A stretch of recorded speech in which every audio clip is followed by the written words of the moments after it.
After Barack Obama selected Joe Biden to be his vice president in 2008, one newspaper columnist labeled him Tehran's favorite senator. Well, Tehran's favorite senator has now become Tehran's favorite president.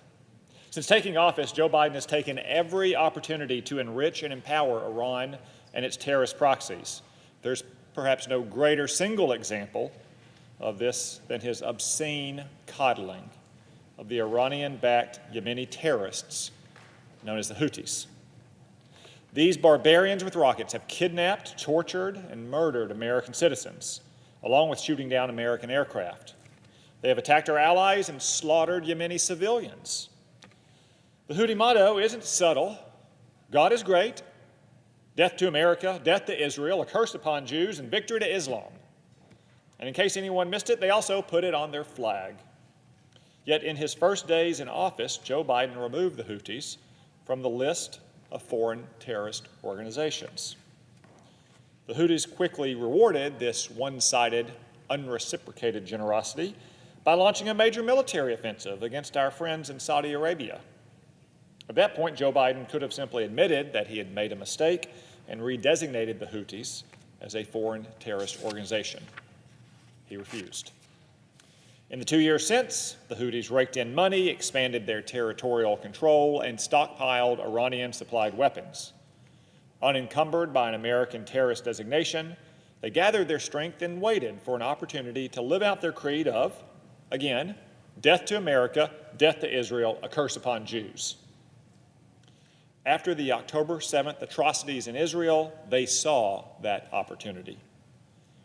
Less than 2 weeks after the deadliest day for the Jewish people since the end of the Holocaust, the Houthis began launching missiles at the Jewish state.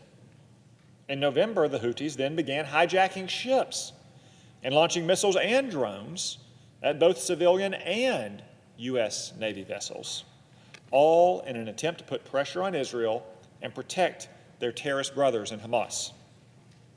Since November, the Houthis have attacked American and allied forces and international shipping an estimated 45 times, launching an estimated 31 missiles, 94 drones, and 1 drone ship. Yet the president and his team of Iran accomplices, appeasers, and accommodators stood by for a month and a half as these terrorists attacked with impunity.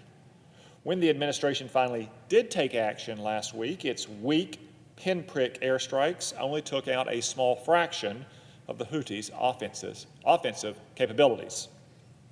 Even the New York Times acknowledged in a headline that much of Houthis' offensive ability remains intact after U.S.-led airstrikes.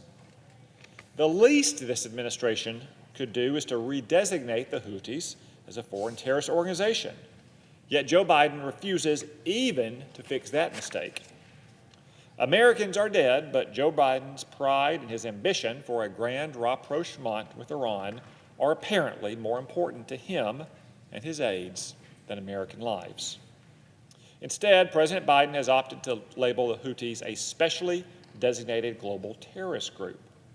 Well, that sounds like progress, but unlike the previous foreign terrorist organization designation, this designation includes no prohibition on Houthi travel and no sanctions on entities providing material support for these terrorists. How convenient for the Ayatollahs in Iran. And this designation won't even take effect for 30 more days, giving the Houthis time to clear out their bank accounts and to sanction-proof their operations.